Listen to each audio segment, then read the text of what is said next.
Mm-hmm. So, good evening, everyone.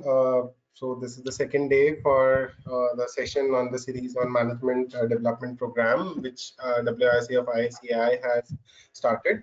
We welcome Dr. Sangeeta, CA Dr. Sangeeta, and we welcome Mr. Jayanta Sengupta, who will be the speaker for the day, and he'll be the second speaker in the same series. So, welcome both of you, and we welcome all the participants. Uh, and we look forward to your interaction and all the maybe your contribution to this whole thing, so we can take it up to the next level.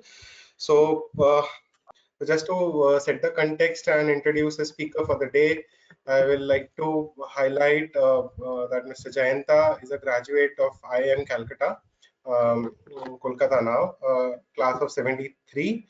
Mr. Sengupta has over 45 years of experience in leadership positions, spanning several industries from marketing and advertising to education and consulting. He has worked at top advertising firms including FCB Ulka, Rediffusion, Wiener, Mullen, Dole, Lentas, and contract advertising, JWT worldwide, and has worked with top brands like Colgate, AT&T, Asia Pacific, Taj Hotels, Tata Corporate, Tata Motors, Eveready, and others.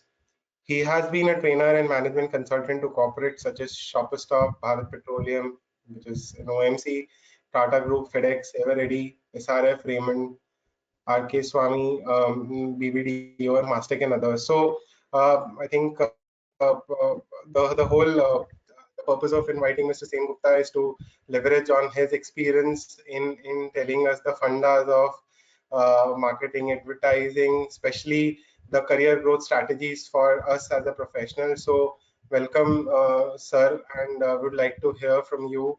What is your take on strategies for career growth? So thank you so much for coming and accepting the invitation. Over to you, sir. Oh, thank you very much, Madhav. Thank you very much for your very warm and generous introduction. And I hope I can do justice to the subject.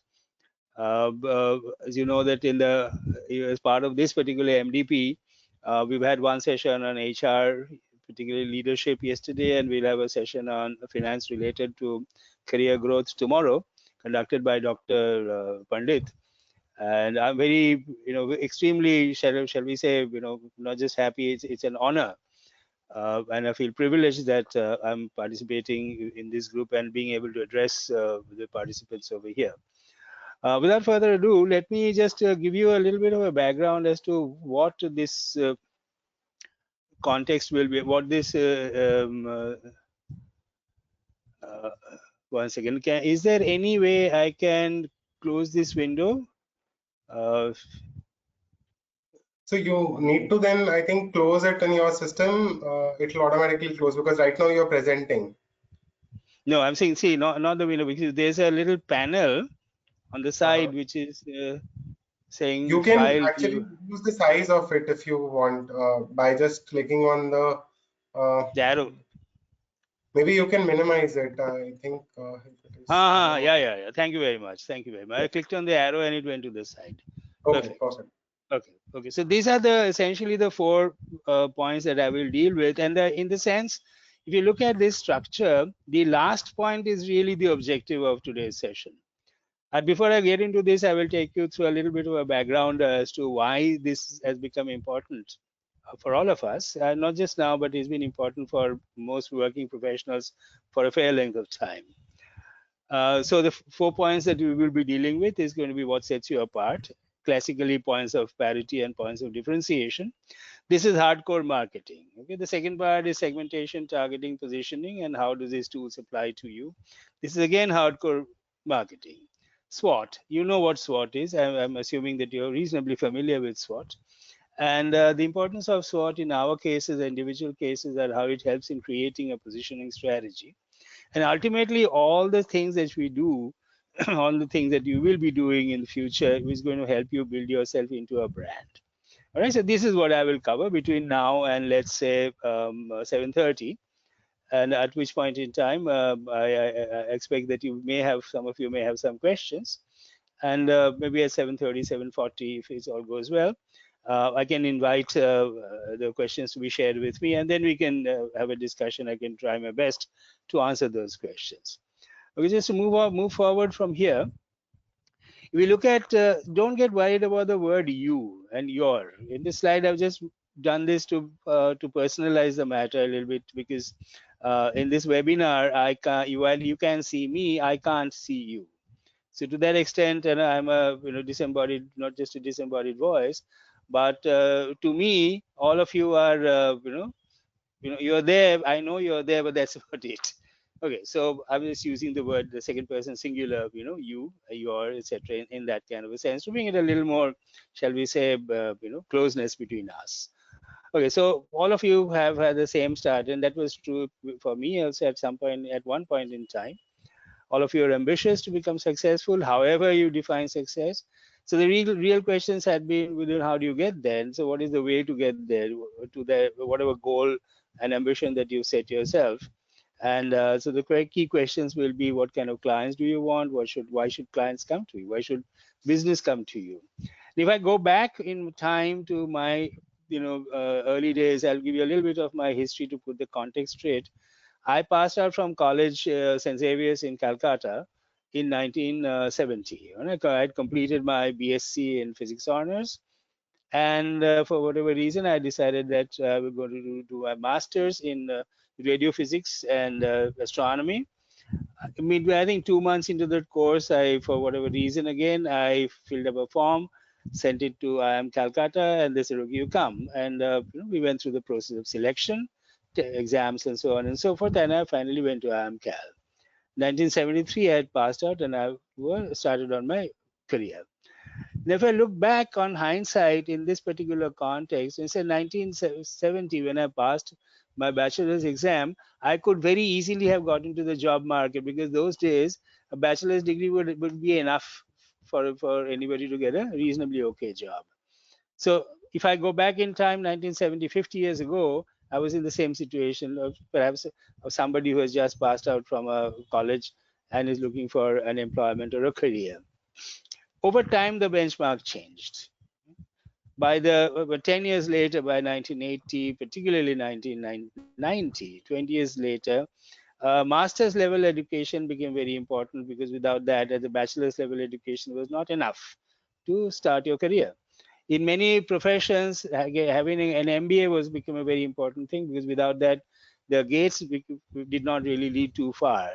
So this level of, shall we say, accomplishments that people had to acquire over a period of time became a lot more challenging, and a lot more effort had to go into that. Therefore, a lot more serious work had to go into that before one could then say that, okay, now I've got what it takes for me to start on my journey to success. Okay, so that in that diagram, over time nothing much really has changed, except that the skill sets and the knowledge bases that we bring to the table to begin with has become a lot more complex and become a lot more serious over time. That's the way it is. So that's the way it will go. People will have, as you can see from many ads that you will have noticed, White Hat Junior, a company which is a subsidiary of Byju's, is planning to teach us offered programs to 6 and 7 or 8-year-old kids on coding, because the belief is that that will be part and parcel of literacy of the future. So if you don't have that, then then you will be perhaps starting off with a disadvantage. So that thing will happen. Now the thing is that over here we don't want none of us want to be a part of the picture on the left, right? So part of the picture on the right. We don't want to part of the picture on the left. We don't want to be somebody, a faceless person in the crowd. We want to be somewhere in that one of those people in the right. At some point in time, it will be just a solo person, just one of us, focused in that particular picture, because that's our ambition. We want to make a mark for ourselves, right? And that's where all our input, that's where all our growth, that's where all our efforts, everything will get into that. Okay, and that's perfectly natural. There's nothing, in fact, it would be quite unnatural for someone to say that I don't have ambitions. That doesn't happen. It never happened. It doesn't happen anymore. And for us and for people like you who've got into the doing our education, got your CA, and you're participating in a program like this, and all the wonderful programs that the ICAI has offered for you. The reason why you're participating is because you don't want to be a faceless person on that group in the crowd. You want to be somebody else. You want to be somebody to reckon with. Somebody you say that so and so. Yes, we know what he or she is capable of.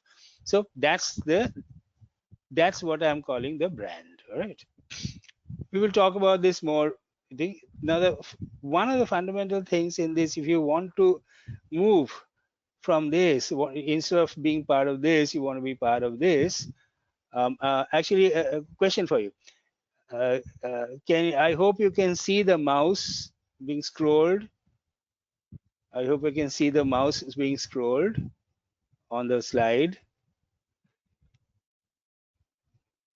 Hmm. So just to re-emphasize the point, uh, this is a very famous slogan that Jack Trout and Steve Rifkin created about 30, 40 years ago, where they came up with this idea. And they did a lot of research, and they came up with this realization, actually, that people, brands, products, everything which is successful and which is successful for a period of time have this one thing in common, right? They're seen to be different. They're not seen to be one of a kind. They're seen to be one of a kind. They're not seen to be one of a crowd. It's really like if you go to a grocery shop and you want to buy rice, so you have a choice of lots of little whole cartons of rice open up. You can buy them by the kilo, or you can go and buy packaged branded rice. Now, what is it that you want? Now, if you look at the way we purchase, we consume. For us, we all of us prefer brands. So therefore, except in the case of commodities, except in the case of food, etc. But by and large, all our things is in brands. We prefer to buy brands that are well known, Bata, Lifebuoy, Dettol, whatever. Now, being that the this is the fundamental truth that Mr. Trout and Mr. Rifkin actually has driven into our head: differentiate or die. If you're not differentiated from the others that is available in the marketplace, then over time you will have a problem. Because the problem is going to be that the, if you differentiate, you will have a specific product for a specific target market, better profit margins, higher customer brand loyalty, less perceived substitutes, hence lower competition, therefore reduced price competition. Let me put this in context for a career. Let's say a person has come out from a with an MBA degree, like from a college, let's say, which has got 400 or 500 or 600 students in that batch.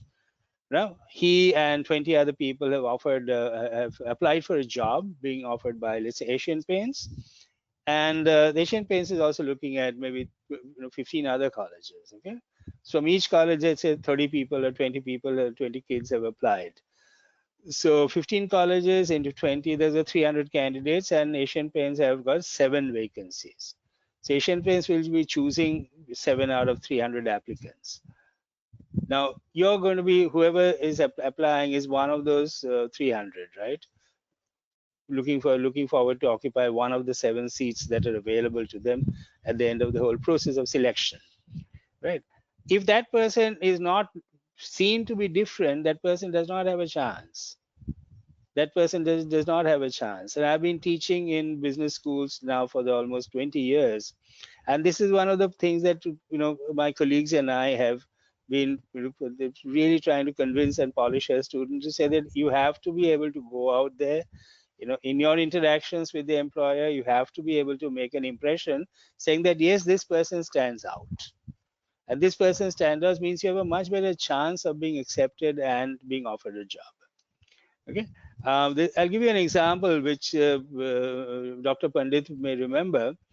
Both of us actually were colleagues when we had set up together a business school in Mumbai, which later on moved into Ahmedabad and become a university since then. But this was a long time ago. About 10 years ago, when Dr. Pandit and I were still, in the Mumbai business school.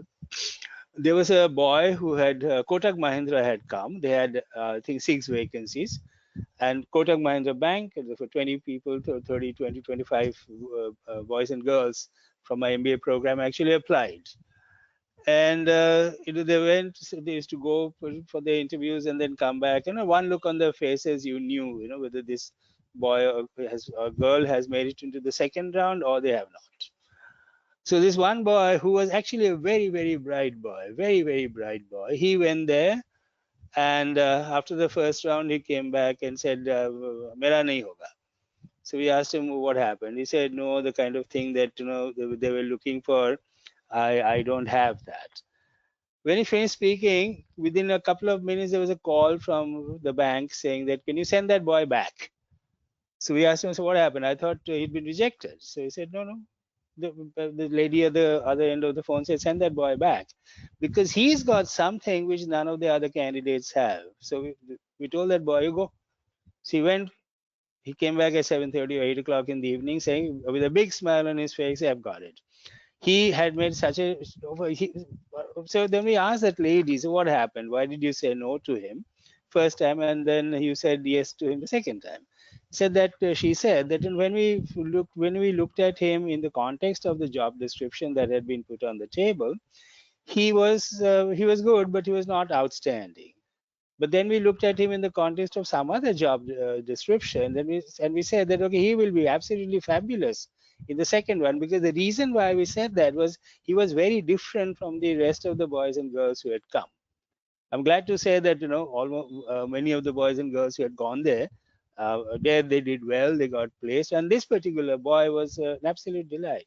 So if you make a impression of being different or being perhaps a little bit special than the rest, the world opens up. The world appreciates that, employers appreciate that, and everybody else appreciates that, and then you're on your way to be able to make a success of your career or achieve a goal or ambition that you have set for yourself. If this doesn't happen, then you're actually reduced to the lowest price competition thing, which is almost like a commodity market where people buy that because that's the cheapest thing going. It's like when we go to Amazon, we can do one of two things. We can buy the cheapest available, or we can buy a branded product. Sometimes we do buy the cheapest available. So, but many times, I think research has also shown this. Many times we actually prefer to a branded product because a branded product gives us the assurance of quality.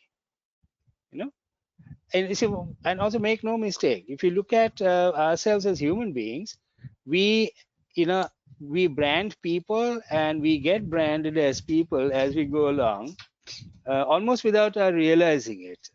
For instance, and you've seen this happening with yourselves, you've done this to your friends. From almost childhood, we are, branded. This boy is clever, that boy is athletic, that boy is lazy, that boy is, he's a thinker. Somebody else is very active, somebody else is an introvert, somebody else mixes with people, somebody else is arty, draws very well, etc. So that those are all, we think of them as being descriptors, adjectives, but actually they're not. They're branding attributes that the world around us, our friends, our family, our neighbors, everybody around us has attached to that personality that we are. And therefore, let's say Jayanta Sengupta, over time, people that I have dealt with have, without me knowing, have branded me in some form or the other. Now, that is a form of branding that can happen without us doing anything about it. But is that the right thing to do? Or is that even the best thing to do?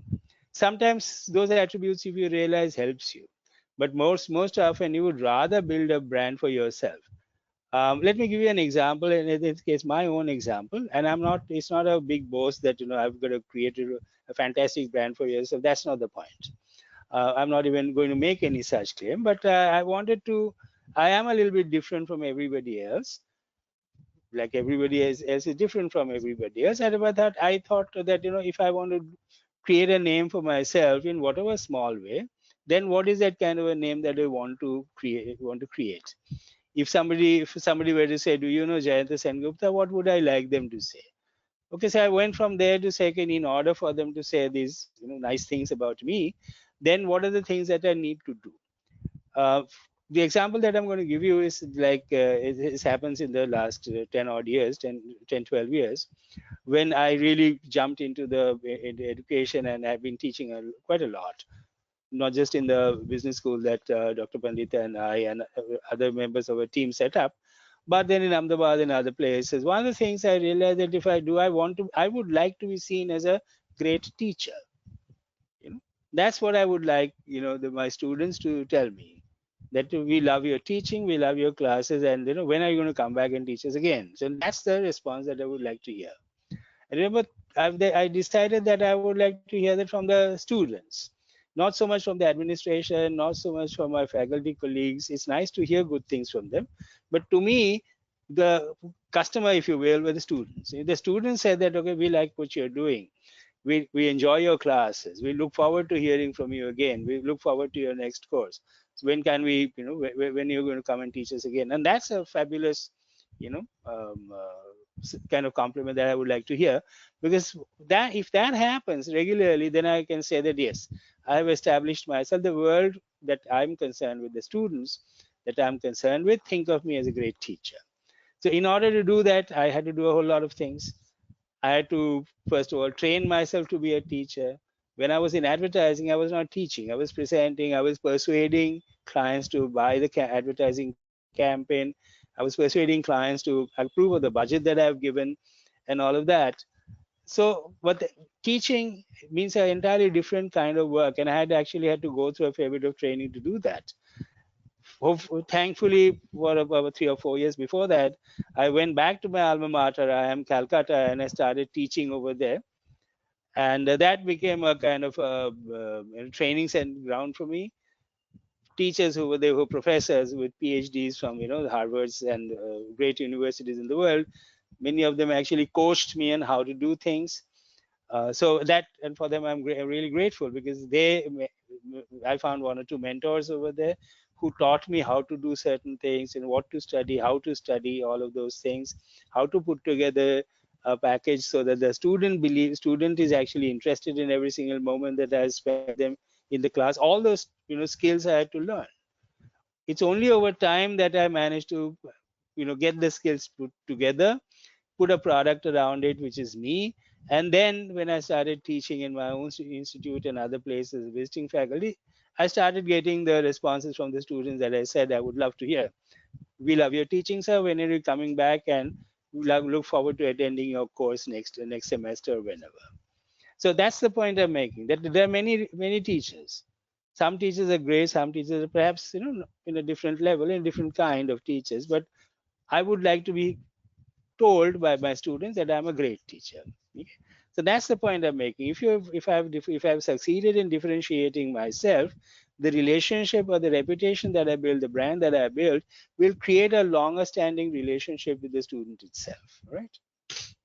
And that's true in your case as well. So you got to think through, what is it that you wish to be as a brand.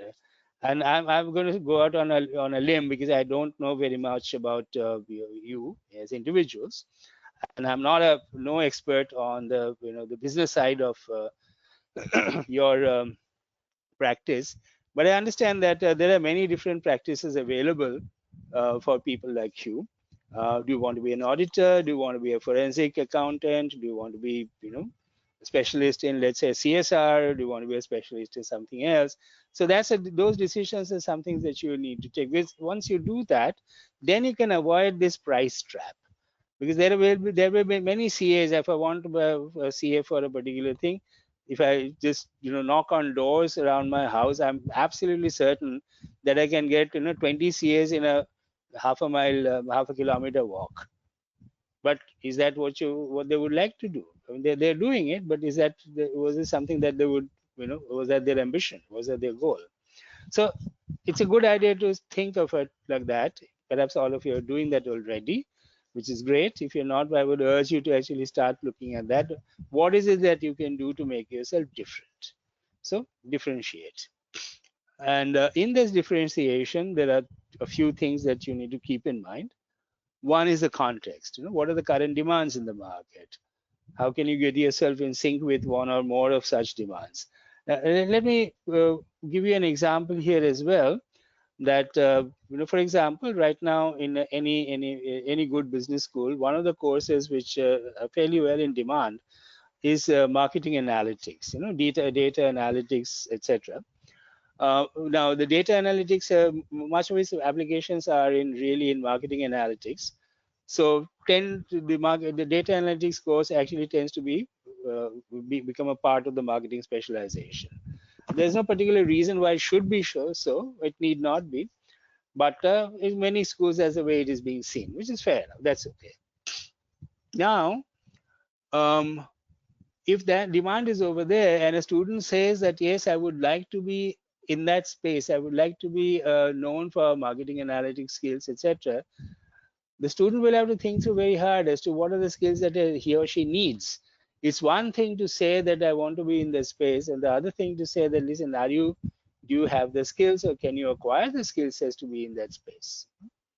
If not, then if for example, you're really a good hand with numbers, and if you're really a good hand with numbers, if you're a good hand with analytics in the using statistics and so on, then okay, fine. Then you have got a you got a hope to be able to be in that space. If not, then you have a problem. You will definitely have a problem. That's one example. So if the skills don't match, or if you don't have the skills, then what do you do? If you don't have the skills, there's one way of doing that, which is to acquire the skills. There are many programs available, particularly now, thanks to the pandemic. But even earlier than that, last 2 years, there have been a plethora of programs available for you to teach yourself or somebody to learn data analytics at a pretty decent level. All of you will have heard of things like Udemy, where there are excellent courses at really low prices. And now, thanks to the pandemic, almost every young person that I meet is doing at least two such courses to, understand, to learn, to build up, the toolkit that he or she will be able to come to the market with once this pandemic thing is over. So if you're now that, what you do is it depends upon what is your analysis of the current demands of the marketplace. And once you've seen that, and once you've understood the need gap, then you can say that, okay, this is what I will do to, bridge that gap and do something about it. Okay. Second is going to be the differentiating idea. Now, what it essentially means is this, that what benefit will you deliver to the customer, right? And is it relevant? Is that benefit relevant? And is that benefit in demand?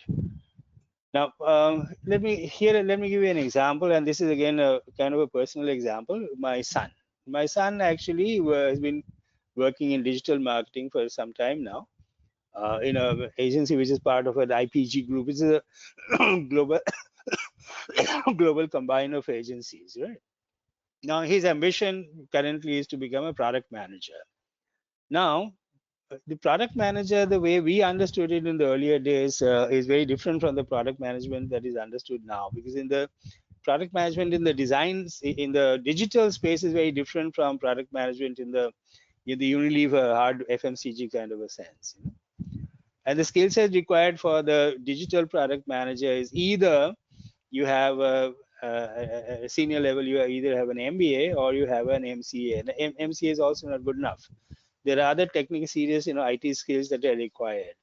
A third area which is opening up are people who actually have the communications related skills in digital, which is where my son comes from. All right, because ultimately the product is something, when they're looking at the product, they're not looking at the product as let's say Amazon as a product, but Amazon will have 300 little products. Say one of them is the chatbot, another one is a listing of your orders, a third one could be something which handles customer responses. Now those things are all communication, etc., oriented. Now those are defined as products. Now for that, an IT or an MBA is completely irrelevant, but an IT is not that irrelevant. But communication skills are possibly just as relevant anyways. Okay. So you would have heard about these two words, UI and UX, user experience and user interface. Now, these two are now absolutely critical in a great product in the digital space. If it doesn't have that, then there's a problem. You will have a penalty to pay. For those of you, I mean, those of you who use, let's say, a Geo set-top box, if you go to Sony Live on that set-top box, and as a comparison, if you look at the Disney Hotstar, set the icons and the navigation within, Disney Hotstar is far superior in terms of its navigation compared to Sony Live. Now that anybody who can then improve that for Sony Live will have done a fabulous, done a fabulous job and have done a great service to Sony, because otherwise, given the poor quality of its user experience, and people will not be using Sony Live anymore. Okay. Now, if you have the capability of doing that, then your skill set is relevant. It will be in demand. It will be even more so. I've taken this as an example to just to illustrate this particular point, that once you've decided they've gone past the first barrier, that I've scanned the market and these are the things which are good places to be and my skill sets match. Now, within that, what is it that I can do where the benefit that I bring to the table to the customer is something that will be valued. It will remain relevant and it will be in demand over a period of time. Okay, now, that's a very important question to answer. Third, step three is credentials. Okay, so you've said that I can do all of these and these are good things and there's a demand for it and I'm good at it. The next question from a customer's point of view is, sure, what are your credentials, right? So typically what do we do in our credentials as individuals? We have a curriculum vitae, the resume, and the resume shows this is what we've done, this is our educational background, etc. These are the skills that we've acquired, these are professional degrees we acquired, these are the work that we've done, these are the things that we can showcase to the world, these are the awards we've won, these are the papers we've written, these are the books we've written, or whatever it is. Okay, but that's a credential, because people will want to know, okay, so fine, okay, we understand that you're good at this, or you're saying you're very good at this, but show me the proof, show me your credentials. And then comes the last step, which is communicator difference. I don't know whether some of you attended a lecture I delivered some time ago on digital marketing. And today, now for everybody, communication is become so much easier, and communication has become so far more important. Because unless you communicate, how will people know that you exist, and B, you're different? So just keep these in mind, that these are the four steps that I would urge you to look at and think through. Because once you've successfully done that, then you can very gladly say with Professor Gitomar that I have differentiated and delivered value, and I have refused to die with price. I've differentiated and I've delivered value not just to myself, but I've delivered value to my clients, and therefore I'm not going to be dying with price, and I'm very happy and proud to do that. All right.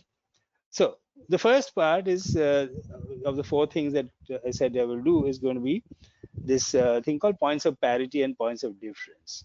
Now this is important because of the wide availability of choice. If there are only two things available, then it doesn't really matter. Points of parity and points of difference. If there are only two brands of soap available, it wouldn't matter much. All right.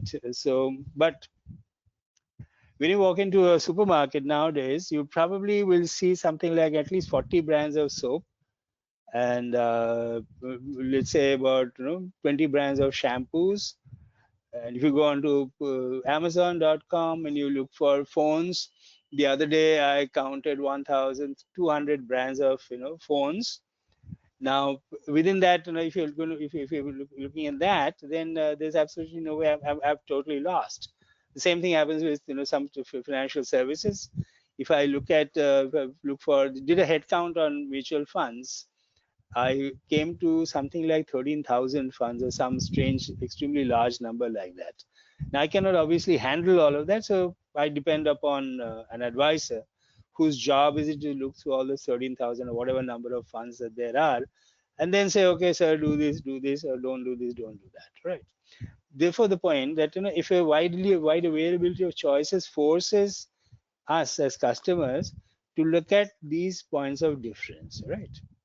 However, before we can do that as a, we also need to look at this thing called points of parity. What does that mean? Points of parity are must-haves for any brand to be considered a legitimate competitor in a specific category. A soap must clean, a detergent must clean, a toothpaste must clean your teeth and remove your improve your breath. Right? So these are absolute essentials. Without these, you cannot be part of the market. These are table stakes. If you fail in them, then you have every reason to be told by the customer to go. All right? A car must move. The car must move, give you a comfortable ride. The comfort is not enough about comfortable ride. It has to give you a reasonably good, consumption of fuel. All of those things are not table stakes. At one point in time, we could say that, okay, you buy this car because the most fuel efficient. Hell, but now the laws are such that you have to be at least that equal fuel efficiency before you are even allowed to market the product. The laws have now changed to say that, okay, you must have. I want to know what is your emission levels, and it has to have this minimum maximum emission level. Without that, if you're beyond that, then you can't operate in the market. You can't. The product will not be launched. So these are points of parity. So if I, for example, like I go back to the example about a MBA school, when a company comes to the MBA school, they know that these points of parity exist. These kids have been through undergraduation, through good colleges, do their bachelor's degree. There's been a selection process after which they've joined the MBA school. During that MBA program, they've done it for 2 years, and I can see from their score sheets, from their mark sheets, what kind of performance they have done, and they're good students, pretty really good mark sheets. Okay, and they're all in the specific, the specialization of marketing or finance or whatever else that we are looking for. So they have all the points of parity. So they're coming into the conference room for the briefing, and they're going to be part of the selection process because they have achieved that points of parity. So all the must-haves that we had put down, the business school has adhered to and put together these 20-30 students for us to consider. So you have to also, in the same way, the student has to then understand and work towards making sure that the points of parity are covered. Okay, so it's the minimum, academic performance has to be maintained, and that the student has to work towards that. The appearance of a student as a serious business executive, it's something that the student has to work toward. The level of deportment, the level of communication, the way we speak and communicate ourselves, the way we present, all of those things are the minimum level of expectation. And the students have to work towards that, have to learn on how to do that and achieve that. Okay, these are points of parity. Okay? Now, for instance, I've given you an example of, for example, if I were to buy a car, I'm going to look at a car whose a brand whose dealership is within reasonable location of my reasonable distance of my house. So anything within maybe 2 or 3 kilometers away, I'm willing to go. But if I have to go from all the way 10, 15 kilometers, I'm not interested. I'm not even going there. Okay, so similarly, the location of the service center, and also I'm not really be going to drive my car to the service center. Will they send a guy to pick it up, pick my car, and they deliver the car after servicing is over? If that doesn't happen, I'm not going. Okay. Availability of a demo model for the test drive. Yeah, I'm not going to go to the dealership and then be told that the demo car, the test drive is not available. So they have to tell me in advance. I'm quite prepared to fix an appointment to do that. So these are various options which are table stakes, and these are the points of parity. If you, for example, if you're going out to a restaurant, now some years ago, maybe 10 odd years ago, if you didn't, only very expensive restaurants had valet park, right? Over time, that's changed because today in most restaurants, if they don't have valet parking, you will not go in. Period. Okay, so those are things which have now become points of parity. So I hope you've understood that points of parity are the basic necessities that will enable a brand to become exist in the market. But that's not the reason why the brand gets chosen. The reason why the brand gets chosen is because of this. The points of differentiation, that are the attributes which make your brand unique and are strongly associated with your brand. That's the competitive advantage. That's the reason why the brand get chosen. Let me just yeah, I'll explain. I'll talk to this slide, and then we'll move on a bit. For example, a car brand can take a point of parity and make it a point of differentiation. For example, in the US, Hyundai said that while the industry offers a standard 3-year warranty, I'm going to offer a 5-year comprehensive warranty. Okay, sure. It's going to be costing me a little more. It'll be costing the customer a little more. But 5-year comprehensive means actually more or less the entire life of the car during that particular customer's hand. Everything is covered because every 4 years, customers in the people in the US change cars. So I'm giving them a warranty which covers the entire time that the car is going to be owned by them. Before the warranty is over, the car will be resold anyway. Okay? So that's a big hit. Another brand can make the all-wheel drive system is competitive advantage. As an example, for example, Volvo had I think last 40 years made safety of the vehicle a long-term competitive advantage. 40 years, and that has to do with the engineering that they do, all that science and technology they've created, the patterns they've created, which goes into the design and the building of the car itself.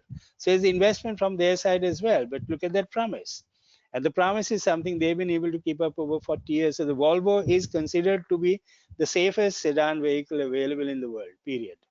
Bar none. Not even Mercedes Benz or BMW. Bar none. Volvo. Okay. So, for example, this is something between Volkswagen and Renault. Points of parity is that they are present worldwide. They have a huge communication budget. They have motorsports. Their presence in motorsports as well. And what are the points of difference? Well, Volkswagen has German quality, major home production. That is, a lot of the vehicles are produced in Germany itself. They're present in the US. They're in the premium and the luxury. They also have premium and luxury cars. It's not that they're only in the premium and luxury end, but they also have premium and luxury cars like Volkswagen and Bentley. And Renault is a much cheaper quality, cheaper price. Electric vehicles, environmental protection. They're made in France. So to that extent, between a car made in Germany and a car made in France, there's a difference immediately. Because we believe, and quite rightly, the Germans are great engineers. Anything which is made in Germany has got engineering quality kind of seriously built in. Whereas made in France, yeah, well, kind of iffy. We are not too sure, never really associated France with engineering excellence. Yeah, France with food, France with fashion, yes. France with wine, yes, great, but engineering, not so sure. So between the two, if you're as a consumer, if you're presented a choice between a Volkswagen and Renault, chances are you say eyes closed. Let's look more seriously at the Volkswagen rather than the Renault. Going down to more basic products, let's say brands like food, candy like Mentos, Clorets, and Halls. The points of parity are very clearly mint candy, packaging sizes, various different packaging sizes, similar size, similar price, fresh taste. And let's face it, in terms of price, it doesn't really matter because these are things that people buy as a clear the mouth for a few moments. That's it, right? So we typically would buy this product at a local cigarette shop or a any small hole in the wall outlet because we need it only for 5-10 minutes to make our mouth feel fresh. But look at points of differences. If you look at Halls, it says we fight cough, soothes throat, sore throats, and cools nasal passages, which means Halls actually seems to have a more therapeutic approach, saying that if you have if you just recovered from a cough, it's a good idea for you to take Halls so that it keeps your throat, and nose reasonably, clean, and it removes any discomfort that can happen when recovering from a cough. Clorets is a green solid color. It's a global brand, and it's got this product called Actisol, which is an active ingredient to eliminate mouth odors. Mentos, colorful variety of flavors, and its unique shape and texture.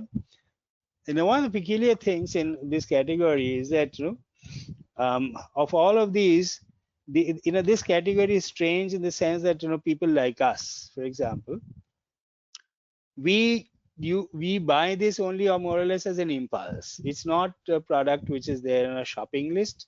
We buy this on an impulse, and we buy this when you're out or gone out or about to go for a meeting or something. Then we buy this to clear our mouth.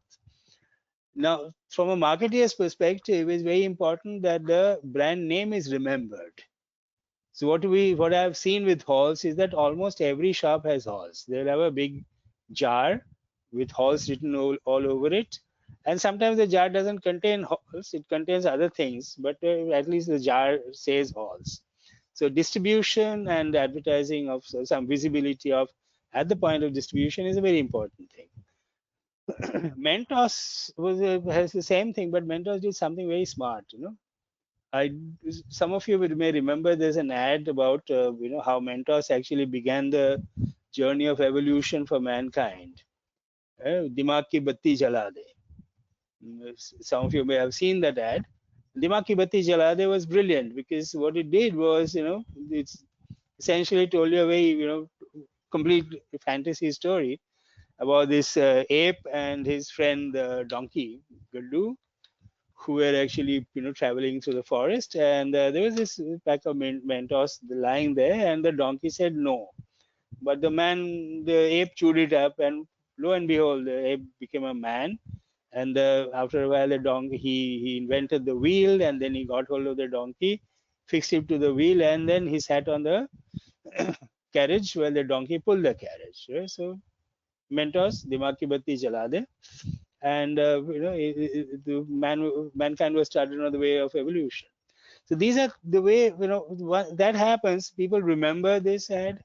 Some of you who had forgotten that when I told you the story may have said, "Yeah, I remember. I remember having seen the ad."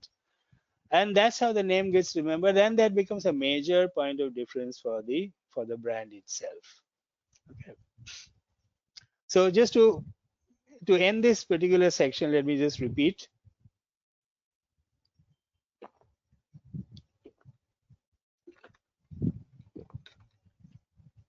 Points of parity are those things which are essential for the product or the brand to be in the marketplace in the first place. These are table stakes. These are absolutely essential because without them, the brand has no right to be in the market. And in fact, nowadays these things are called, hygiene factors. Points of parity are hygiene factors.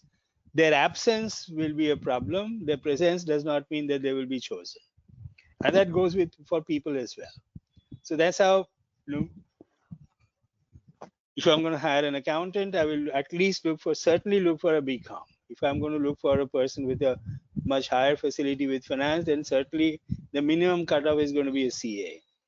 So that's why there are so many business schools in the country, because most employers have said, if I want to get people who at some point in time will become senior managers, maybe reach the top management level, then they must have an MBA to enter with. That's point of parity. Point of difference is the reason why the brand gets chosen. Point of difference is the reason why I get chosen, why you will be chosen, and everybody else gets chosen to do certain things. Okay. And in order to do that, you have to prepare yourself. You have to prepare yourself, get the right kind of skill set, get the right kind of a knowledge, meet the right kind of people, communicate about your own qualities, etc. And build up that perception that you are different in a particular way, and that particular way has a market for itself and can deliver benefits to you, to your customers and your clients. Okay. So that's the ending. I'm ending the first part. The second part is something I expect most of you will be reasonably familiar, if not entirely totally familiar. Segmentation, targeting, and positioning. as the slide itself says, that segmentation is really a way of this helps you in terms of it's related with that the first part, points of difference and points of parity, because segmentation deals with dividing the market into distinct groups of customers. The fundamental principle behind this is that you cannot satisfy everybody in the world at the same time. You cannot satisfy everybody in the market at the same time. If you're the only way you can do that is if you're a commodity. If you're a salt, yes, every household will have you, because we can't live without salt. Similarly, if you're a sugar or if you're a dal, every household will have you. But if you've gone beyond that, if you're a basmati rice, then every household will not have you. So you got to be able to decide that if you're a basmati rice or a manufacturer or a producer of basmati rice, you have to segment your market to say that which of the segments am I going to be selling into? Therefore, those become the target markets, and which segments I will avoid. And then comes the question of positioning, how to position your product for each target segment. So let's move on with this. A segmentation deals, as I said, with you can group customers by some criteria. I've listed out a few, and this is a very I wouldn't say advanced science, but it's something which marketers have been practicing for a long time. So a lot of knowledge and a lot of material has been acquired in this particular basis. So there's a lot to that can be pretty easily learned. So I've listed out a few ways in which segmentation can happen. And targeting is, of course, as I've already explained, is choosing which groups that you should sell to. Positioning is in this definition, there's a change that I made here, which is that it is a consumer perception of the brand compared to the perception of competing brands or products. See, in many cases, many products, the difference, we talked about the points of difference. In many cases, the points of differences, which leads to positioning, are real, right? A Mac works differently. A Mac looks different from an HP or a Dell, any laptop which works on on Windows. Mac looks different, Mac works different, Mac's pricing is different, the styling is different, the design is different, everything is different, right? Similarly with an iPhone cannot be confused with any other brand of phones. iPhone is very different from any phone which is using Android. So it is the points of differences are so clear that even from a distance it's positioned very, very clearly. But if you're an HP and if you're a Dell, or if you're an Asus or an Ace or any one of these or Lenovo, then you still have to position yourself. Now you position yourself on price, or do you position yourself on target audiences, or do you position yourself on efficiency?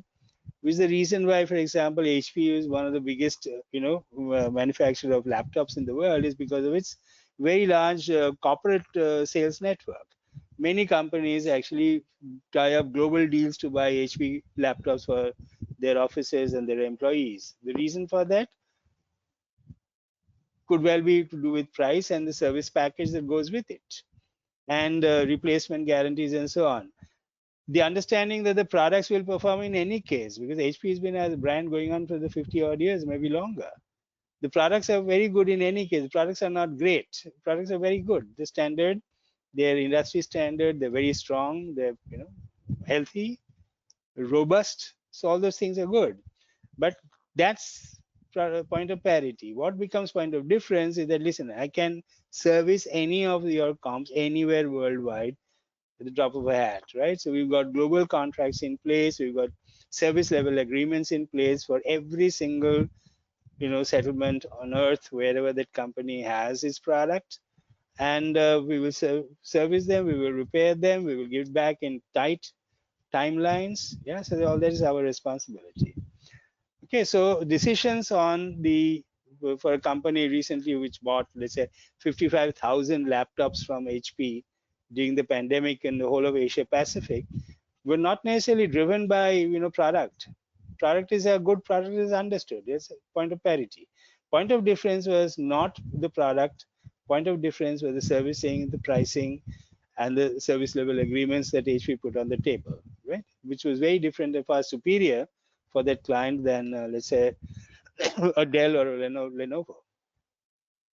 Okay, so that's one. You can say that, but yeah, that's measurable. That's I can understand. I can go through a SLA and say, okay, this is different and better than somebody else. But in many consumer products, particularly, the perception is actually the reality. The perception is the most important thing about a brand, right? Let's take one of the most successful advertising campaigns in the world has been the very, very long running campaign by Lux. Now, Lux in 1938 started a campaign, 1938 or 1935, I've forgotten, started a campaign featuring film stars. So in India, every single film star up to and including, Deepika Padukone and whoever else have been featured in Lux ads. Does that mean that they're telling consumers that, if you use me, you'll be as beautiful as a film star? No. It's just an association. So the perception is that Lux equals beauty.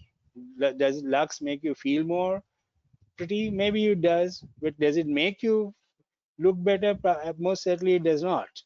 So, but that's a perception that has been built in about a product, about that particular brand called Lux. Okay, and the perception is then in many cases is the reality.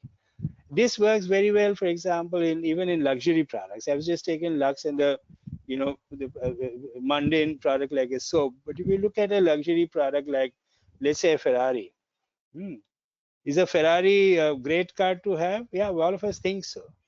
Ferrari is also a pain to own. People who have owned a Ferrari have bought it not because it's a great, it's a great car to drive around with. It's noisy. If this is to be said that if you want to buy a Ferrari, buy two because one of them is going to be permanently in the garage being repaired, right? So it's pricey. It's a hell of a job fixing that car. It's very expensive to own, and but hell, Ferrari is a dream, right? Ferrari makes you into a sex symbol. So well, that's perception. There are many other companies and quite a few other brands which came into being to compete with Ferrari. The most classic example was, Lamborghini. But do any of them have the cachet of a Ferrari? No. A Ferrari is a Ferrari. Everybody else is okay. They're not Ferraris. Period. But all of it is built on this thing called on perception, right? So segmentation, choose your target, that's targeting, create, use the point of differentiation that you have to create the perception that you as a brand are different from compared to the other brands that are available. Okay? Sometimes the perception can be based on reality. Sometimes the perception is not based on reality, but we all know perception is the reality. So let's go with that. So essentially, just as a summing up, this is the STP process where from the assorted motley crew over here, this is what you get. And the trick over here is really what this diagram actually shows is the real thing, which is that the members of each segment are homogeneous with each other, but they are very different from the other groups that are available. Okay, so a population like this segmented into these makes that each group is homogeneous. They have some very common characteristics which they share across the group. So it could be, for example, you can say that among let's say potato chips eaters, right? These are the heavy eaters group. They and heavy regular eaters. Every day they will have 1 or 2 bags of potato chips. These are the potato chips a snack group. They 11 o'clock in the morning, or so in between breakfast and lunch, or as if 7 in the evening, in between tea and dinner. This is the snack group, the green ones. And let's say the yellow ones are the occasional but binge eaters. So whenever there's a match on, they will sit in front of the TV, watch IPL, and they will polish up maybe 8 bags of potato chips. Those are the binge eaters. And the purple ones are actually they pinch from other people's packets. So they also eat, but they don't buy. So there's like the guy who comes to my house, let's say as a guest to see the match, or drops in, and when he sees me eating, he say, "Yeah, give me a couple of them." So he doesn't buy. He's not a regular eater. He's not a snacker. He's not a binge eater on occasion, but he's just a in a sense a taster. right? So this is the, so remember this, that when you're doing that any segmentation, this homogeneity within the group is a very important characteristics, and also the fact that across groups here these are very different. Okay, so then after that you've created a target, and in targeting there are four strategies one can use. I'm taking a product, particular product as examples, but here you can do undifferentiated marketing, mass marketing, which is something that Ford had started. Everything that you make is aimed at everybody in the market. So as I mentioned before, these are nowadays it works only for commodity products like rice, sugar, vegetables, salt, and so on and so forth. Otherwise, in most other products, and certainly for people, this is the only reason, only way it would work for people is unskilled labor. They're the cheapest end of the price band, so that's the only thing that would work there, right? Then comes differentiated marketing, and this is the reality. This is the reality of most of the markets that we deal with. There is a something for something different for different segments.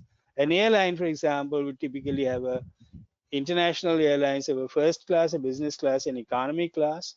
In the domestic airline, we know there is only an economy class in most cases, and in a very few cases, a premium economy, which is like an equivalent to a business class.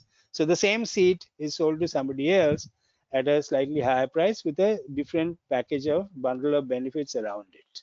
So this is what is most common. So you will have, let's say Maruti may have 20 different vehicles. Some of them are positioned for different segments. All of them are, some of them overlap, but each one of them deals with different segments in the marketplace. Okay, because they figured out that each segment is large enough for them to be able to, profitably maintain presence in that with one or more vehicles. Then there's a third one, which is a marketing mix where, for example, Airbnb is a very good example, where say we will do concentrated marketing, niche marketing. Now, as you know, Airbnb is just a clearinghouse. They're a aggregator. I have a empty flat, so I sign up with Airbnb, and I get people coming over and staying over there, and the flat I get some income out of it. But I'm going to somebody will come and choose me because of Airbnb, right? So they've chosen Airbnb, fantastic example, business, and they said, there is a whole market out there which the big hotel chains are not servicing at all. The Marriotts and the Intercontinentals, the Taj and the Oberois are not servicing this kind of markets, this market at all, which is the reasonably cheap budget traveler, but who is looking for a certain basic level of comfort. Okay, so you're looking for a clean place, comfortable place to stay, clean bathroom, clean rooms, everything, and I don't want to compromise on that comfort and that quality. It doesn't matter if you don't give me food, I'll eat somewhere else. Doesn't matter. But so therefore, if I can say that, listen, you're going to be living in somebody's house, somebody will give you his or her bedroom for you to stay. Say, wow, fantastic. That's a great proposition. That's a great proposition, because I'm never going to get that with a large hotel chain like the Oberoi or any of them, or even hotel chains like Oyo or the Lemon Tree, etc. And you're going to do it at a very comfortable price. That's a brilliant. So they created a segment which did not exist, or they addressed a segment which existed, but nobody thought that segment existed at all. So they created that, they targeted that, and created a fantastic business out of this globally. And that's a great example of niche marketing. And then there are these really micro marketing thing where services, very special services like tailors, salons, etc., can exist. You're talking to a small group of people who are extremely loyal.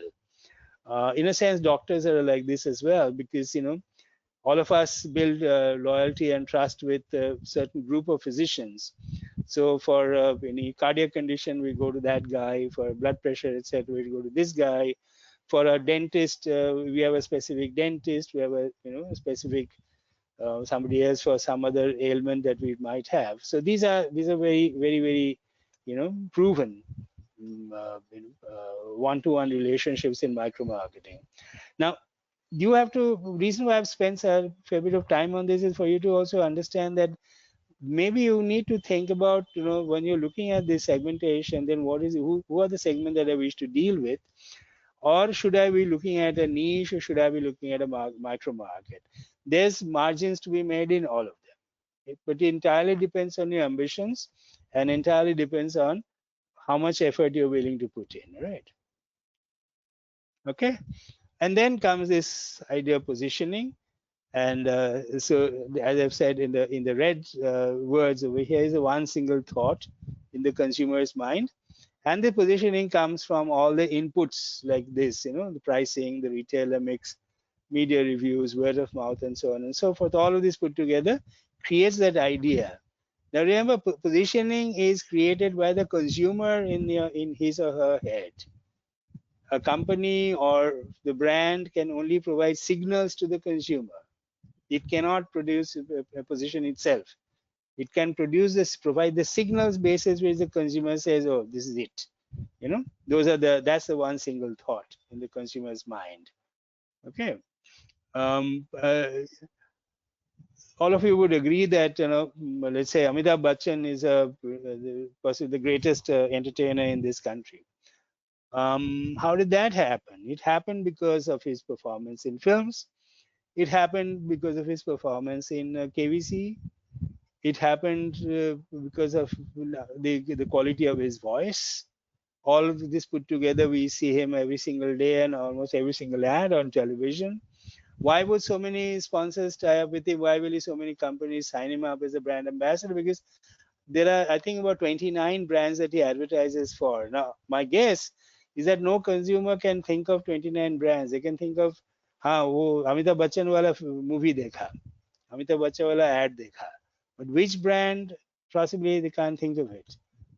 But the Amitabh Bachchan has become a brand because of all the things that you've done, and all of it is built essentially on perception itself. Now, who's to say he's a great actor? Do we know? No, we don't. Do we have the expertise to actually analyze his acting performance? I tend to doubt it. I certainly don't.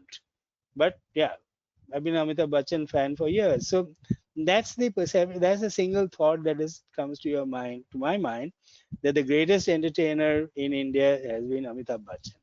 So that's perfect. That's a great fit. Okay, so this is a nice cartoon that I thought I'd show about, the reason why you should buy this particular brand of shampoo is because of that promise. And hey, don't laugh at it, because you remember the Axe commercials, Axe TV commercials, which ran globally. I think it still ran somewhere or the other, and all of it is now available on YouTube for us to see and enjoy. And it's all that, how do you sell? Do you think one can sell deodorant by saying that it will, do something which is ABC correct, physically, chemically, etc., etc.? No way. You can't say that it will make stop your hair growing or do something specific. It doesn't do anything like that. But they actually did a brilliant commercial saying that in all that the real point of difference won't work. But we created this story about, like the Pied Piper of Hamelin. So this man, whoever uses Axe becomes completely, women find him totally irresistible. So when Axe attracts sexy women, so perfect. Become a global success. Variants of that advertising runs in Malaysia, Thailand, Indonesia, many parts of Asia. In fact, India, they showed it for a while, then they pulled it and did something. I don't know. The current advertising last 2 3 years doesn't make any sense to me. But they've been running similar commercials, and what has happened is that most Indian brands have tried to copy the Axe advertising. Okay? So just ask yourself that, if I show these brands to you, what are the first things that come to your mind? Which is a single thought in your mind? To me, for example, Dettol is protection. Okay, Nike is, irreverent, self-indulgent. Just do it. HP is a standard, you know, as far as computation is concerned, laptop is concerned, HP is a standard. Tata, in my mind, stands for, honesty, integrity, you know durability. They will always do the right thing. They may not be the, most biggest mover and shakers on earth. They're not necessarily too innovative, but whatever they do, they will do it well. You can trust them. Ferrari, as I said, was is a dream, is a fantasy. So that's something you can't own. It's something that maybe at some point in time you might have a chance of sitting in one, but it will always remain a fantasy for most people. PwC, I think one of your senior panelists over here works in PwC. We can ask him later on as to what his positioning of PwC is. So, but these are great brands. These are all over the globally. They are very, very famous brands. All right. So, and each of them have been very crafted, very carefully crafted about what does the brand evoke as a single thought in a consumer's mind, and that's the art and beauty of looking at designing brands like these. And that's why they work. Okay, so that's part two. Part three, I will not spend too much time because it's something that you guys know, which is SWOT. So we will I'll quickly skip through this. I will also well, let me come on to this thing about personal SWOT analysis. This is something which I've been for the number of years now. I've been actually asking my students to do as they go along from the time that they join an institute till they come when they come back after their summer internship, and then when they're getting close towards the placement season, then they're creating their the resumes. I ask them to do this, and they're guided by a faculty member who tells them that taking starting from the beginning, points of parity. Yes, you have points of parity. What are the points of differences? Now, within that, there will be areas where you're good, there will be areas where you're not so good. So if you do the SWOT, then this is all the benefits that you get out of all of that. Yeah. So, and one great way of doing it is don't never do it yourself. Catch hold of a friend or family, you know, to help you do that. Let them do it independently. You do it independently. Compare the two and see, and then mix and match and say, okay, fine, that was something which is now making sense. The important thing is that somewhere along the way, uh, it helps you to also understand what you can do as a result. Hmm. You've done your SWOT, and the SWOT will then tell you what you should do in future. All right. So let's see. Now, when you're looking at friend and family to work with you, obviously you look at somebody you trust and who can help you in the process. So these are the in a personal SWOT, these are something which is self-evident.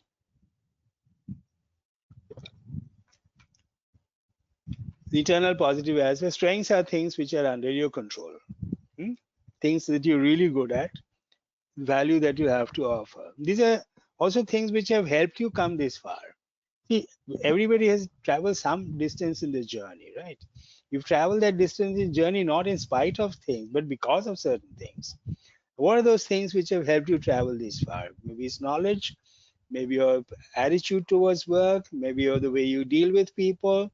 But there will be some things which are under your control, which has given you that, shall be the initial momentum to move forward, right? Weaknesses are negative facts, which are negative aspects which are under your control, and therefore you can do something about it. If it's environmental, there's nothing much you can do about that. But we'll come to that a little later. But if it is within your control, then you can do that. So if you don't have the experience, fair enough. If you think it's important, you can acquire that experience. If you don't have that knowledge, do a course, sign up for a program, go to Udemy, sign up for 2 courses, or whatever it is that you need to do to add that deeper understanding of that subject matter. There are many such things which are available. Only thing that will cost you largely is time. But hell, that's what you need to do. That's what you will have to do. Period. But that's because it's totally within your control. Opportunities are positive external conditions that are not under your control, but which you may be able to take advantage of.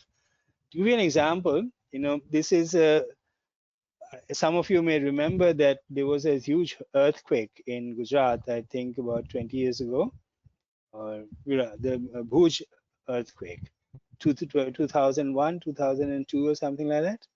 So I have a very, very close friend, very dear friend of mine, who's CA like yourselves.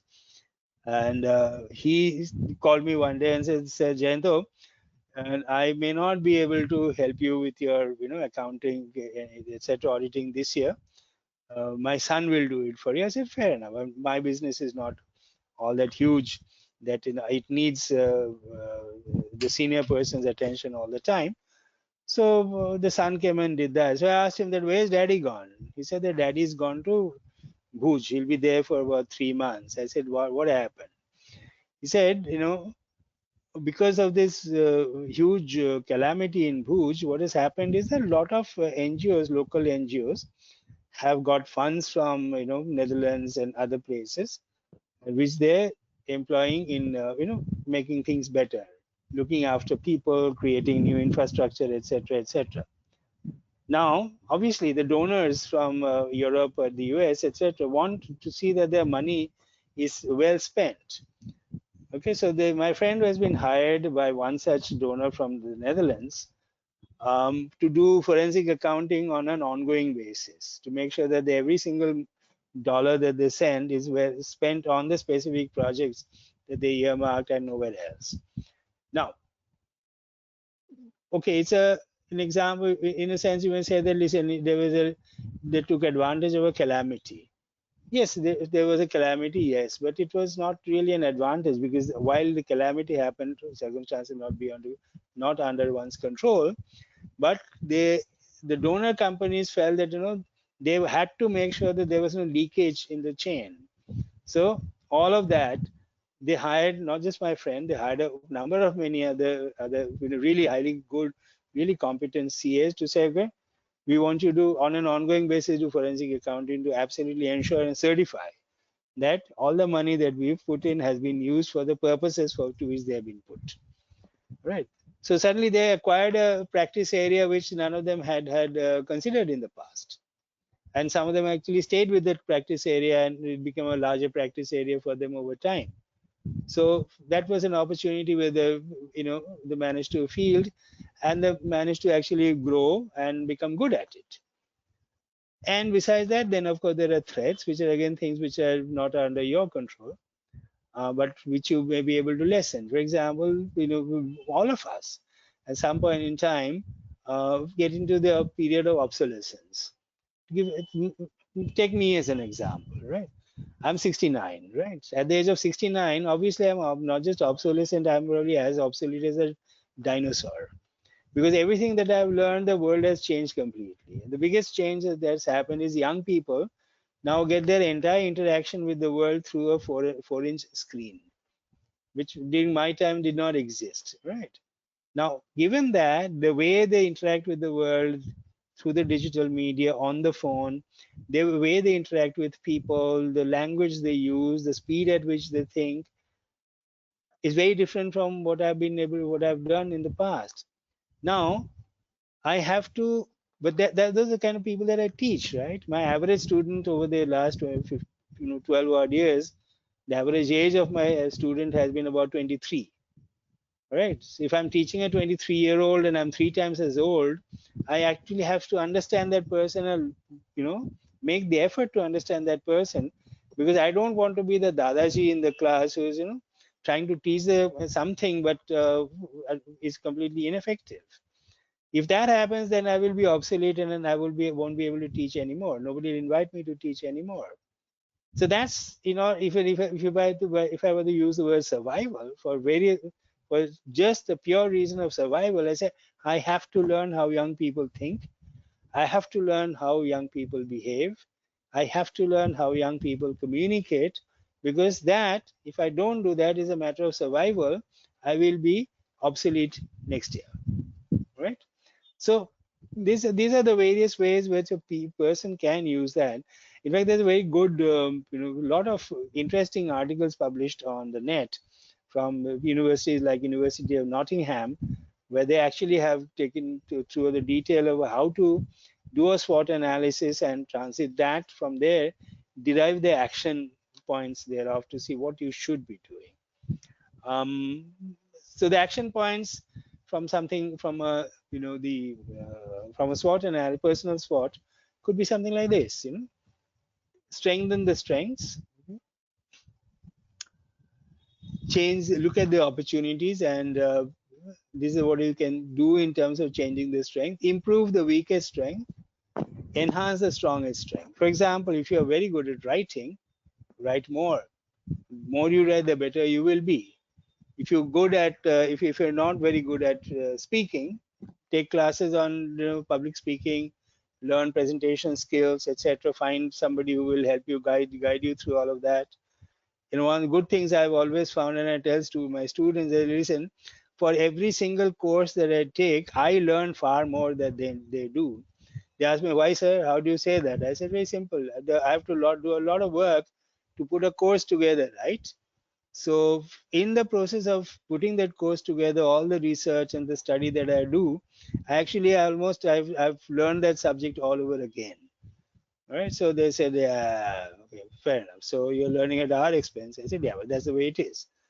Okay. So use your strengths, use your knowledge for doing other things. Network. And networking is, of course, very, very important. And you guys, all of you know that anyway. Yeah.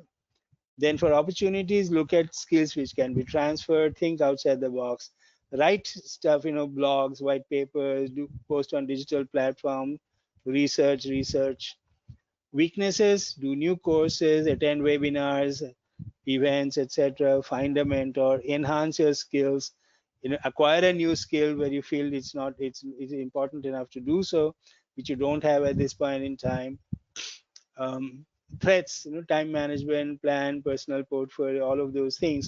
If you do that, then you actually, this whole exercise of doing a personal SWOT has been translated into a plan of action, right? And then you can take that forward and say, okay, these are the things that are priority, this is what I'm going to do, these are the things which are second priority, I will do that later.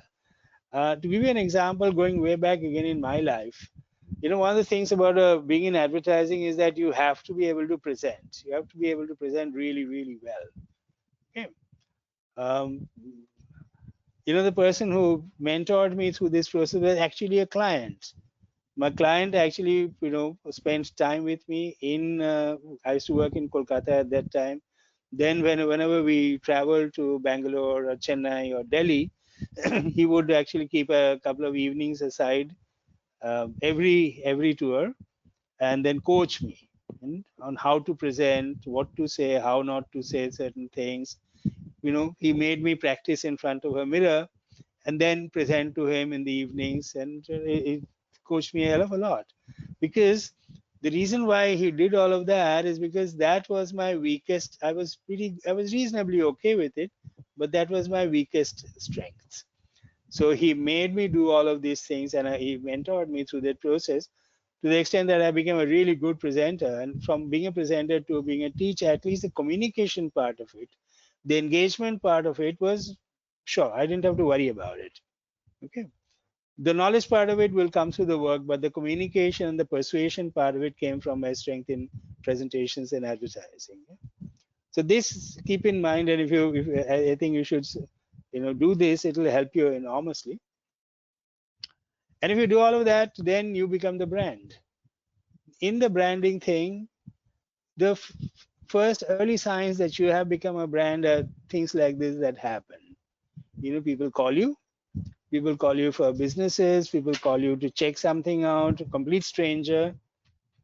Current businesses give you repeat business. There are value-added assignments, higher profitability. You're invited to speak and chair sessions, more senior level engagement, etc., etc. It's happened to, I think, all of us. All of us who've consciously built a brand around ourselves, or even unconsciously built a brand around ourselves, we've seen this happening. Some of it has monetary benefits. Some of it does not have monetary benefits, but hell, that's not that important. Some of it will be recognition. For example, if I'm invited to speak, like here, for instance, or if I'm invited to chair a session, then that's a sense of recognition that people show me respect for whatever I've been able to achieve. So I've written a few books, and when say if somebody mentions, Professor Sengupta is, that particular book of yours I read the other day, and I was very, very impressed. So that's a good thing. That's a sign of respect.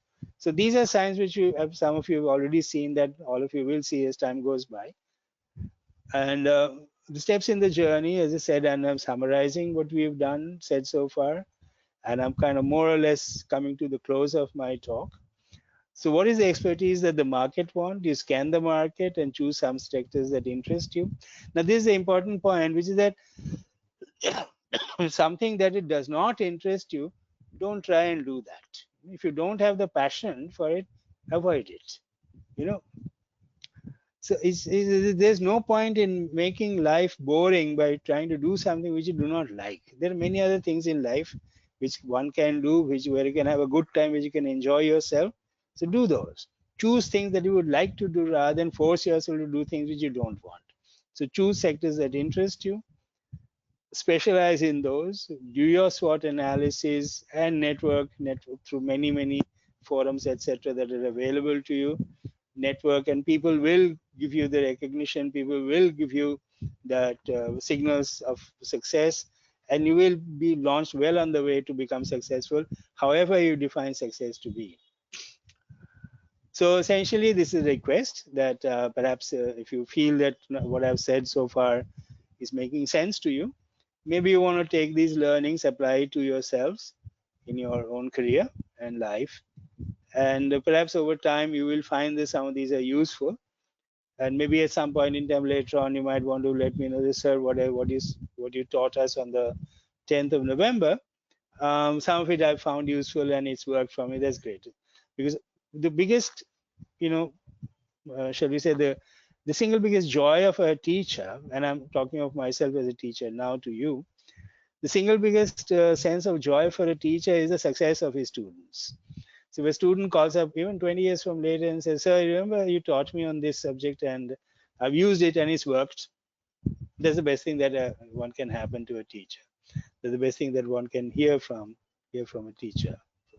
So do your SWOT, segment, target, and position yourself, differentiate yourselves by communication, so you'll become the brand that you wish to be. So that brings me to the end. Thank you for your time and your attention. It's 7:30, so if there are any questions, I'll be more than happy to answer them. Um, um, do I So do I need to take the slides off, please? What no, do you that's want? fine. That's fine, sir. So fortunately, unfortunately, we don't have any questions as of Oh, now in the chat box. So given okay. that So I think the session was well taken, and in fact, we don't have much questions. But couple of things, sir, from my side for the benefit of all, I'll just ask you. mm, So, one thing when you mention becoming a brand and advertising and how to place yourself. So, obviously, the CA fraternity has restrictions from sure, from ICI that obviously you cannot advertise your work. of, So, of course. so that's an embargo on the fraternity. Obviously, we cannot solicit Mm-hmm. work. So, Sure. what are the other ways by which one can actually be that differentiator and explain it to to See, their clientele? That is, yeah.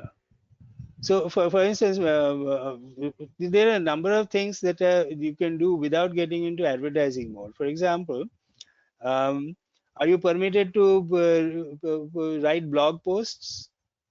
yes, yes, yes, That's a very good method. You're not saying send me business, but you're presenting a perspective on a certain issue. All perfect. right. So Yeah, that's easy to do. I mean, of course, you have to work on it. It's not something that you have to do a fair amount of reading and research, and you must have a correct, point of view of your own. But a blog mm, allows you to do all of that, right? correct, Because correct, and that's a great way to take a shall we say a logic forward. If it correct, is a little bit different from what others are saying, so be it. But that's where the challenge, that's where the joy is, because the reader will say, okay, so and so has said this, but hey, Mr. Kalani is saying something else, so let's read that, and then let's see.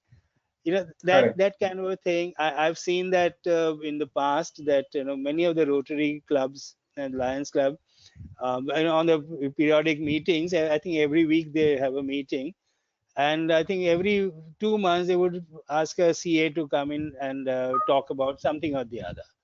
Okay. Now, Okay. no, again, the CA is not permitted to say, okay, no, here's my card, etc. No, no, no, no, not permitted at all. They can't do it. But Correct. let's say, I remember 2 years, was it last year or 2 years when GST was first announced? You Hmm. remember there was a huge amount of confusion over GST, Correct. kaise karega, nahi karega. Right. Right. So Right. I remember there were three meetings I had gone to, similarly evening meetings, where Hmm. CA had been invited to say, well, what do you do? Yeah. Right. And there were genuine questions, from the audience. Many of them were businessmen. They were, well, how do I manage this, right? Correct. Similar, I mean, they were an example. They were a question, and I happen to be the vice president of the alumni association of IMCAL here, and we Okay. had the startup meets prospective investors, kind of a Correct. meeting. Right. And some of the people, they were also consultants to Hmm. to investors. And one of the CAs, after he finished his talk, during the talk, the question was that uh, this 20 lakh to 40 lakh we increase ho gaya na. So Right. we are again. I'm lost on what to do, how to do it.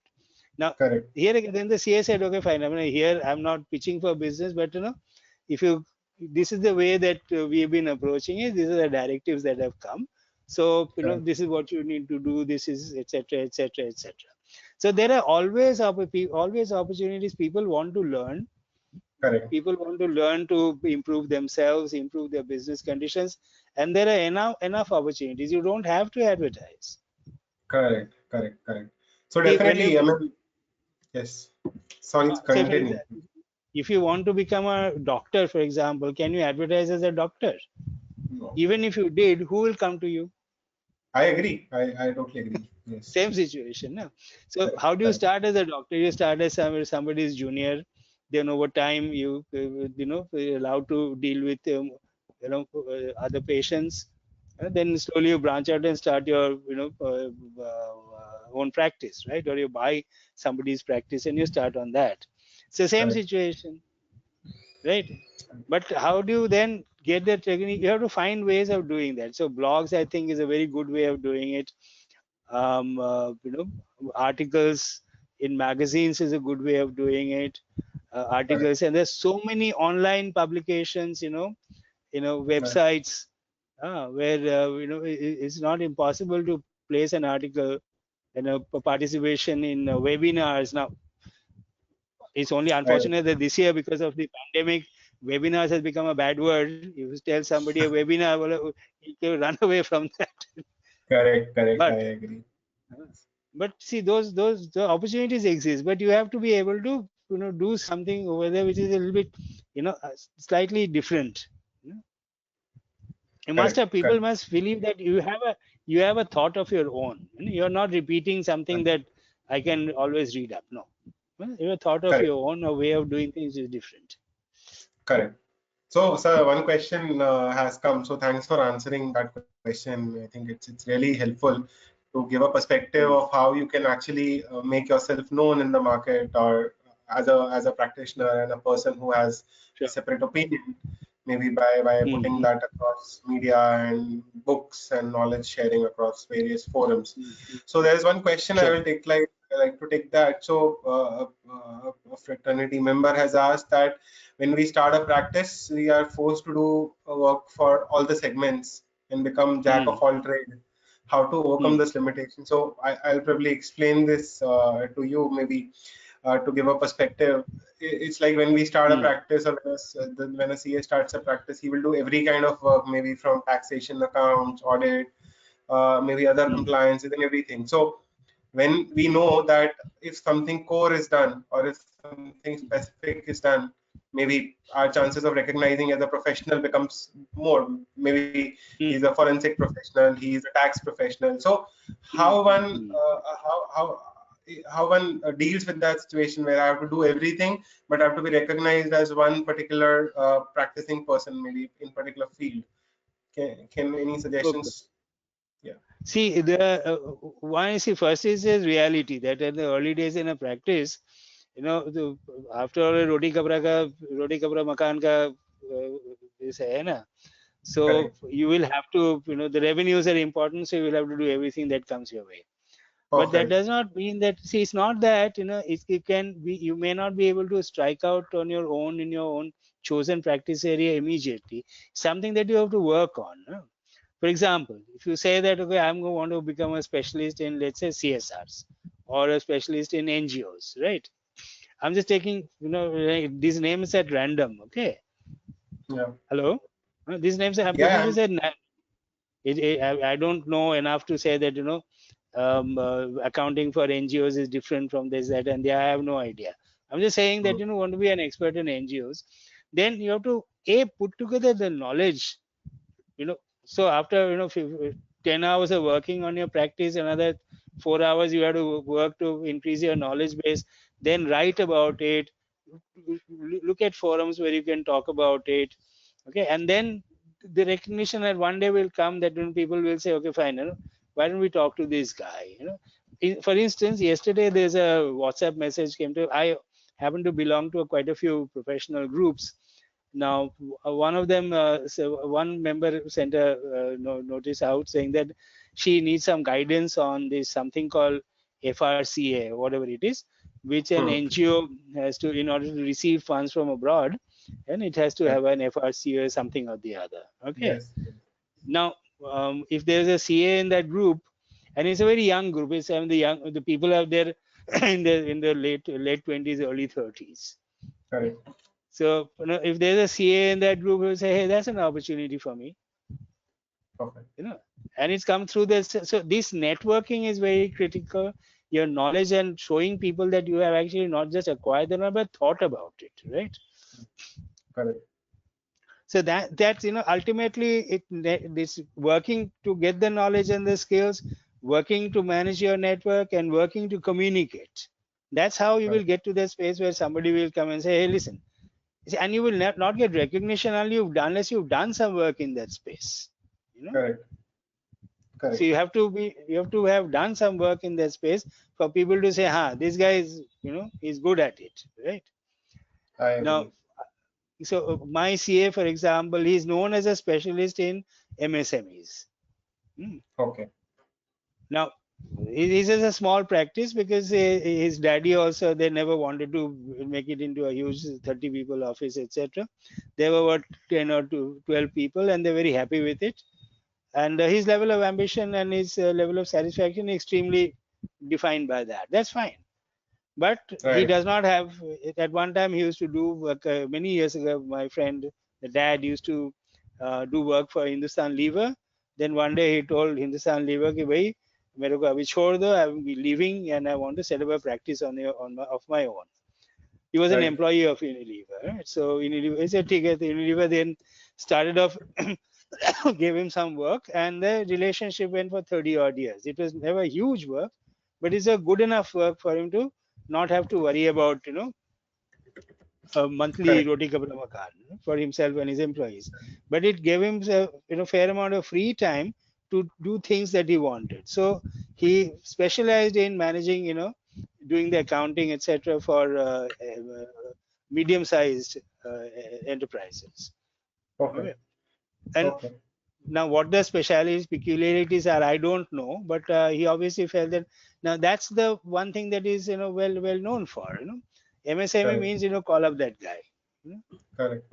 Correct. But it came, So, it sir, came with time. It took a little while, but it came with time. Yeah. Sorry. perfect. Carry on. Okay.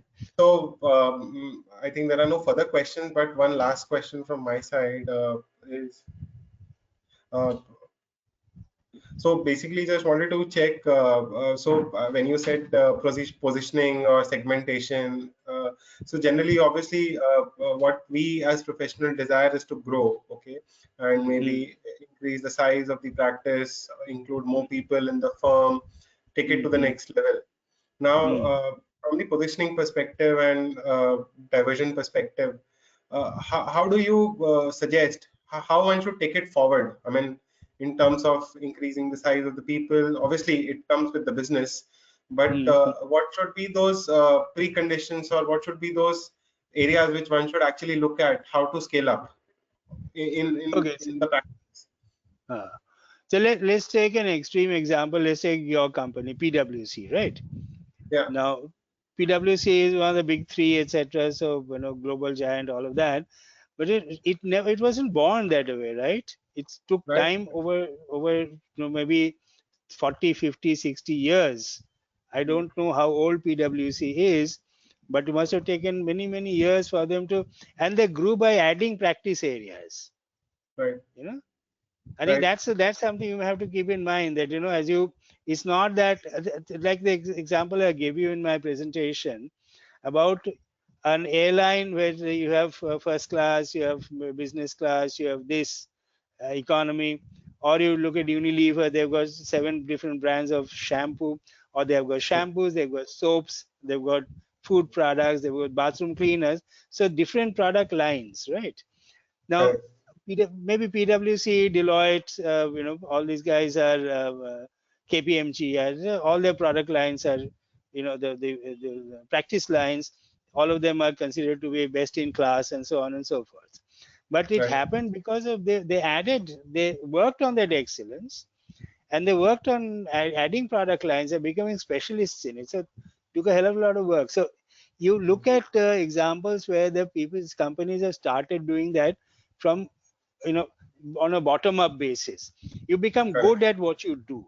And if you started, let's say you started a practice, I don't know, 3 years ago. Okay. hmm, Now then in 3 years time, you should have been able to achieve excellence in what you do. So the reputation that these guys do an excellent job in what they do, and what they do is this X. So in the correct, space X, they do excellent jobs. Okay. Now then, if you bring on a couple of other people with you who are good in something else, right?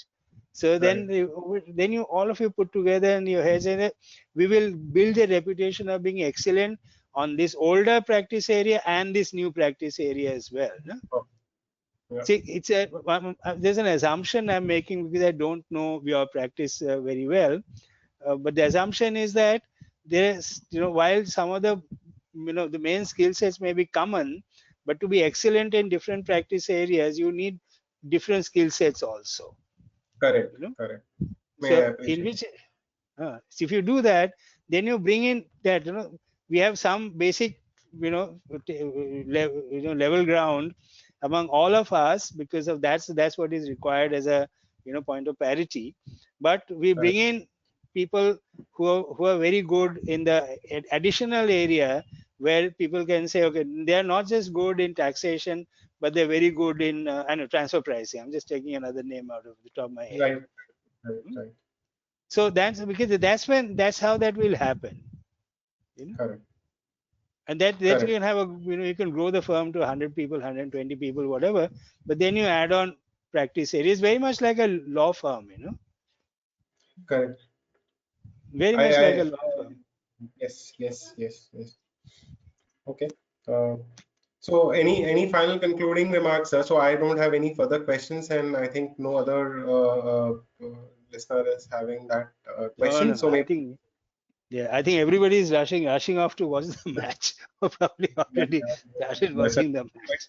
Yes. So, on behalf of WRCF thank you so much, sir, for your valuable time. It was really pleasure interacting with you, and we really had some good learnings. I mean, and it's something which we can take it to our jobs and to our practices. So, something to be definitely boasting of, that this is what we have learned in the session, and it was really great listening you. So, thank you so much, sir. Thank you so much again. Thank you very much, Mr. Kalani. It was a pleasure. It was, as I said, I find it, I think of it as an honor and a privilege that your organization has invited me to talk to some of your members. I feel very happy about it, and Yes. if I've been able to make a difference in their lives in some small way, I'm will be most delighted, really most No, delighted. definitely, sir. Definitely, it was really pleasure interacting with you. Like, seems to be like a stalwart in advertising and marketing. So definitely great interacting with you. And it's a different subject for all of us. I mean, Hmm. we never pay attention to the smaller and finer things in our regular practices and jobs. But this is something which is really good. Generally, MBAs are taught these things, and in fact, ICI had that vision in the mind just to keep those kind of principles flowing to the members on a regular interval, so that at least it is at par with the management professionals. So Yeah, that's a absolutely. great, sir. Thank you so much. All right. Thank you Have a very good much. evening. Thank you so much. And good night to all of you. Enjoy the rest of the match. It's not too late yet, so Yes, you probably yes. have missed about 5 overs. So that's good. Yeah. Okay. Thank you everyone for attending. Take Thank you care. so much. Bye bye. Yes. And thank Bye you bye. very much. Thank you very much, Vinay. Thank you very much. I think Sangeeta is not there anymore. Yeah, Bye. she's Take care. gone. Bye bye. Thanks. Bye. There, I'm there. I'm there. Hey, thanks, Sangeeta, for the invitation. It's wonderful. I enjoyed myself. Thanks very Okay, much. okay, okay. Bye bye. Right. Bye. Thank you. Good night, Madhavji. Good night, sir. Bye. Good Thanks. Bye. night.